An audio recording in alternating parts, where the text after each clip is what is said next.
Hi guys, Emmanuel is back again with another video. Welcome back to my YouTube channel. Before we start everything, please subscribe. That's very important. I've seen the views there, but the subscribers are not necessarily correlating. So there's a discrepancy over there. Let's try to change that. So Canon just released the new camera, and it's an amazing camera. I'm not going to lie. Those are very good cameras. But I was a little bit critical, and for some good reason, to be honest, because I read the comments. People are torn about it. I think people are just very sensitive when it comes to camera brand. People take it too personally, and that is something that always kind of bugs me. But Canon has this habit of crippling cameras, and I think it's coming back to biting them a little bit harder now, especially because we have other brands that literally just give everything to the customer. Panasonic, as much as the S9 was a very debatable camera, but yeah, we have the S5, which are X5 Mark II. Those are really, really good cameras. Nikon, especially with the Nikon Z6 Mark III, puts Nikon back into the conversation, and that is amazing. Sony, you can't even talk about Sony because Sony has everything that the customer wants beside a very good menu. Send menu sucks. I've used Sony once and that menu frightened me. I had nightmares. I couldn't sleep well because I was thinking about it, and I had to wake up every 15 minutes because I was just thinking about that menu. I was like, where do I find this and that? But, you know, Sony and Canon are pretty much some of the most comparable camera companies when it comes to cameras only. They do every other stuff, but they also do cameras very, very, very well. Sony has a cinema line, Canon has a cinema line. Sony's are used a little bit more on like higher production. Canon is more for like docu style and stuff like that. But it's very important that I bring this up because in terms of catering for the clients, this company do it very differently. My background is in business, so I'm talking about this in a business perspective as somebody who loves tech. So the R5 Mark II and the R1, I said in my previous video that feels more like software updates. And I believe, and this is very important, I believe that if Canon does put a software update on the R5 Mark I and the R3, those cameras are going to be as similar as possible, bear the new sensor and the processor. Those cameras are going to be as comparable as possible to the R5 Mark II and the R1. That's fact. So if they were to, and also bear the hardware limitation of the R1 and the R3, for example, with the eye tracking things that doesn't exist on the R5 Mark I. So you can't tell me that I was wrong in my first video, because this is a place where we hold conversation and we try to kind of elevate and criticize the brands that we love. I mean, if we do not criticize them, I think nobody will do that. And as a customer, I believe that I need to have a point of view about the product that I'm being sold to. Somebody said, you're probably never going to buy that camera. Probably I will never buy that camera because at this point, Canon is not appealing as much as possible.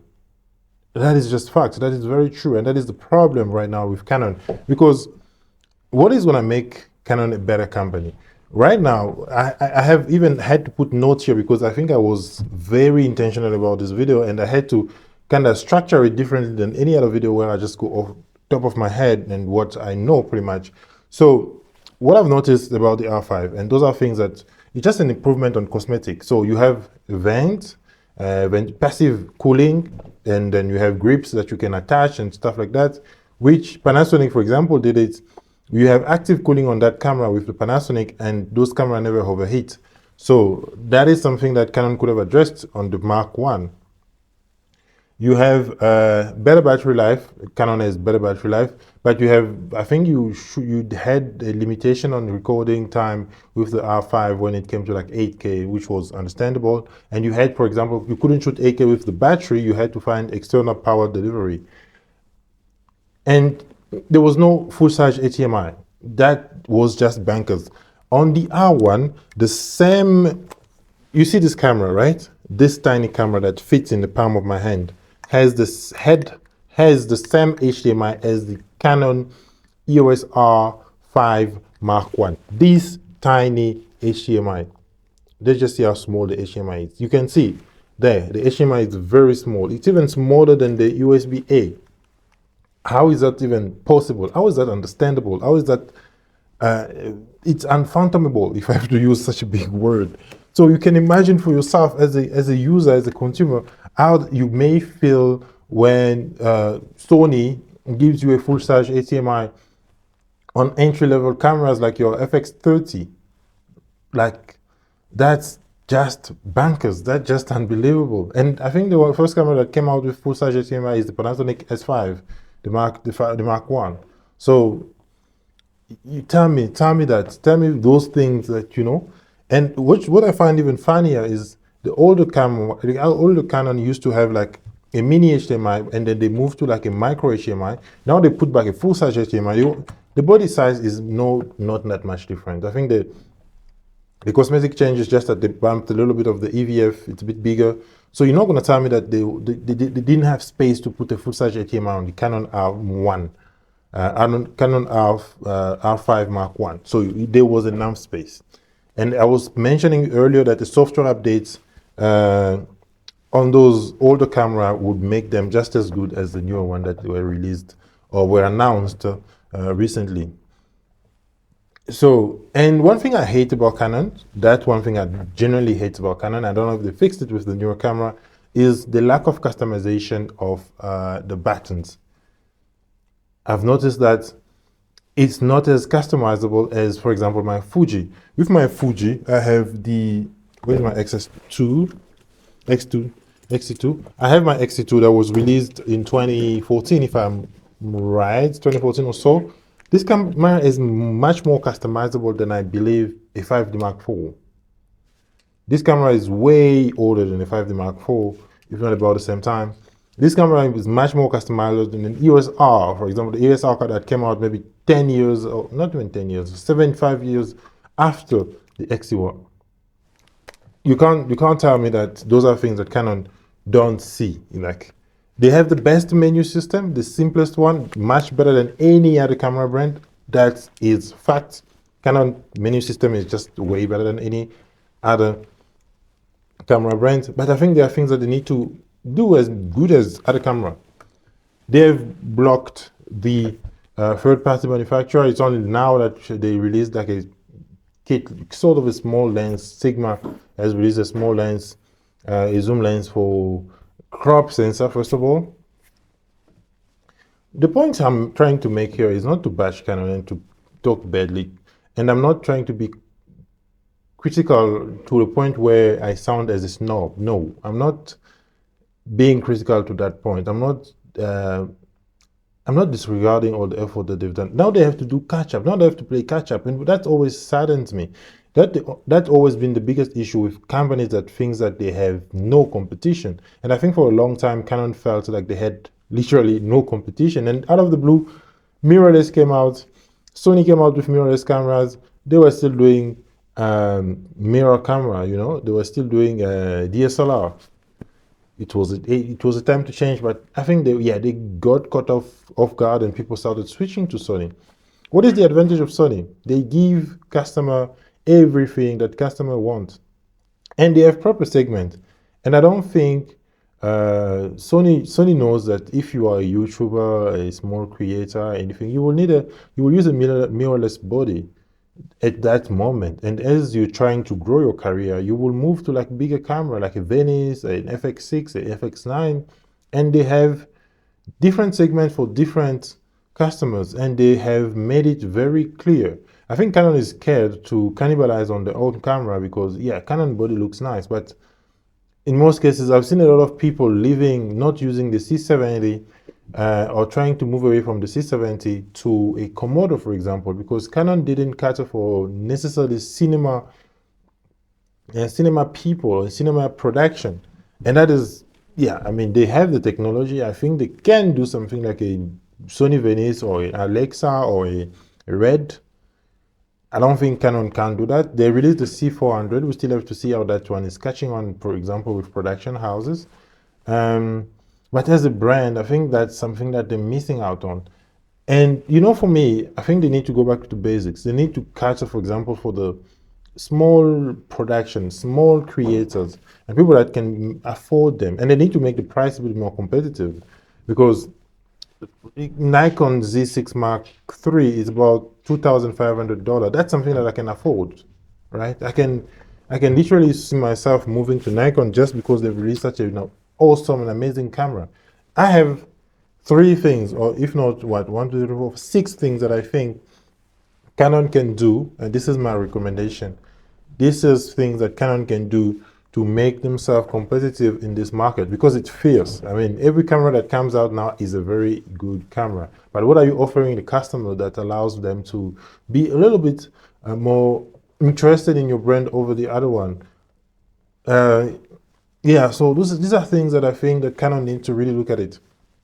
For your hybrid shooter, I've said that in my last video, and I'm gonna say it again. For the hybrid shooter, I feel like the 33 megapixel cameras are the sweet spot. Just look at the numbers that the Sony a7R4, the Sony a7 IV has done. Those numbers are awesome. They've limited, obviously, on the photos, on the video spec, they've cropped the 4K 60 and all those stuff, but a lot of people never really complained much about it. It was a mention, not a complaint. People mentioned that, yo, I would have wished to have a full-size 4K 60 when I'm shooting crop, yeah, but they don't really care much about it, and people compensate for those lights. It's not like everybody shoot 4K 60 all the time. They have an open gate shooting. Okay, Sony doesn't have it yet. I don't think I've heard Sony having it, but Panasonic has it, Fuji has it. So a full-size HDMI, it came finally, but it took us time, and 15 stop of dynamic range. But dynamic range is very important. I think C-Log 3 is good, really good. I've seen that. I've never graded that myself. I don't really use a lot of C-Log footage. Even on my Fuji, I don't shoot F-Log because I just feel like it takes a lot more work to do. And yeah, 10 bits, you need 10 bit 422 for that as well. Better customization of buttons. They do need buttons to be assigned anything that the shooter wants. I was reading one of the comments that I had on the last video is like somebody was telling me that I just feel like these cameras nowadays are harder to use because I have to set up the camera for like 15 more seconds as soon as I have it to bring it back to how I used to, how I want to. And this is why Fuji is literally winning this battle of customization, because on the XT2, on the XT series, everything is just right on top here. So if Canon can follow this blueprint, I'm not saying that they should go back to like this type of customization, but do like Fuji, maybe in terms of customizing your buttons, and that will definitely help as well. Fuji lenses are cheaper as well. That's something that's very important. Canon need to maybe also focus. They do have cheaper lenses, but they're not as cheap and as available because they don't have third-party manufacturer allowed to be making RF lenses. That is also killing them. I've been thinking about this video for so long, and I think I've nailed it. I mean, I'm very critical, but I'm also bringing the solution. I'm not just one-sided person. And that's, I think, it's fair. In all fairness, Canon still makes very, very good cameras, usable camera, because there are still people who are using it. It's not garbage. It's very good cameras. And I've seen what Canon produces, the color from Canon, and I said, Canon colors are just perfecto. Very easy to work with, very pleasant. I'm shooting this on a Canon, and I'm watching it on my screen here. I don't need a lot of editing. Probably just gonna work on my contrast, and that's gonna be pretty much it. So those are the few things that I think Canon can do better. And yeah, it's an opinion, and this is a place of conversation. If you think like you have another opinion, contrary to mine, I'm more than welcome, or you're more than welcome to put it down below, and I will address it again in the next video. And this is actually coming from my previous video. If you're interested in knowing what the person said, go back to the previous video. Am I gonna buy the R5? Maybe, probably not. I'm probably just gonna stick to the R6. I even was considering the R7 because it has 33 megapixel, and that's something that counts a lot for me. So I hope the R6, this is what the R6 should be. This, what I just said, R6. If Canon make the R6 with all the specs that I just given right now, I'm telling you that camera is gonna be a killer. All right, guys, I'll see you in the next video, and peace out. That's for me, 15 minutes. I'm super tired. I came back from work and I had this in my brain. I was like, let me just pour it out here for you. Peace out, and please don't forget to subscribe.